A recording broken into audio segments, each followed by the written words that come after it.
자, 윤석열 후보의 오늘 행보에 대해서도 좀 짚어보겠습니다. 오늘 광주를 방문하는데요. 전두환 전 대통령 옹호 발언으로 논란이 일었던 이후 약 3주가 지난 시점입니다.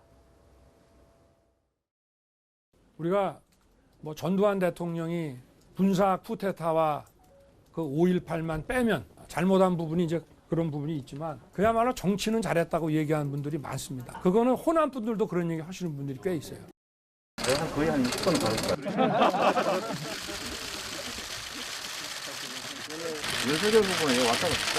오기가 좀 어려웠을 것 같네. 이거 지나가지고 알고 있는 존경하는 분을 밟기가 어려웠지 않겠죠?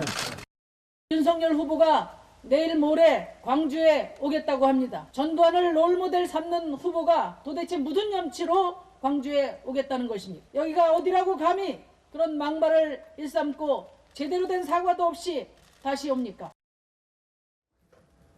윤석열 후보는 오늘과 내일 5.18 민주묘지 참배를 시작으로 김대중 전 대통령의 정치적 고향이죠. 전남 목포, 그리고 경남 김해시 봉하마을을 찾을 예정입니다. 윤석열 후보가 본격적으로 이제 외연 확장에 나선 것이다라는 분석이 나오고 있는데 윤석열 후보의 이 광주 방문을 반대하는 목소리도 적잖이 나오고 있고 현장에서 충돌할 가능성도 있지 않느냐라는 우려도 나오고 있는데요. 오늘 윤석열 후보의 이 광주 방문 사실 경선 과정 중에 조금 뒤로 미뤘던 그런 일이기도 한데 광주 민심을 좀 달래기 어느 정도 효과가 있을 거라고 보십니까? 어떻습니까?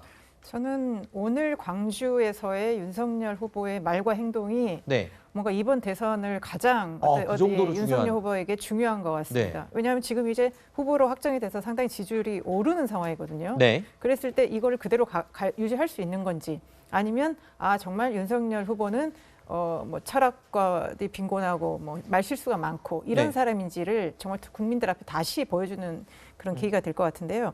저는 이번에 확실히 진정성을 보여줘야 된다고 생각합니다. 네. 그냥 가서 저 발언에 사과합니다. 5.18과 광주는 어땠습니다. 이런 어떤 형식적인 말이 아니라 네. 본인의 이제 그 어떤 민주화에 대한 좀 철학을 보여줘야 될 것 같아요. 네. 과연 그럼 전두환과 군부 독재를 어떻게 볼 것인가. 그리고 그 전에 어떤 보여줬던 본인의 어떤 민주화에 대한 좀 인식의 결여 이런 부분들을 좀 종합적으로 진정성 있게 얘기를 해야만이 광주의 설득을 할 수 있을 것 같습니다. 오늘 오후에 윤석열 후보가 어떤 발언과 어떤 반응을 내보일지 모두 관심을 갖고 지켜보겠습니다.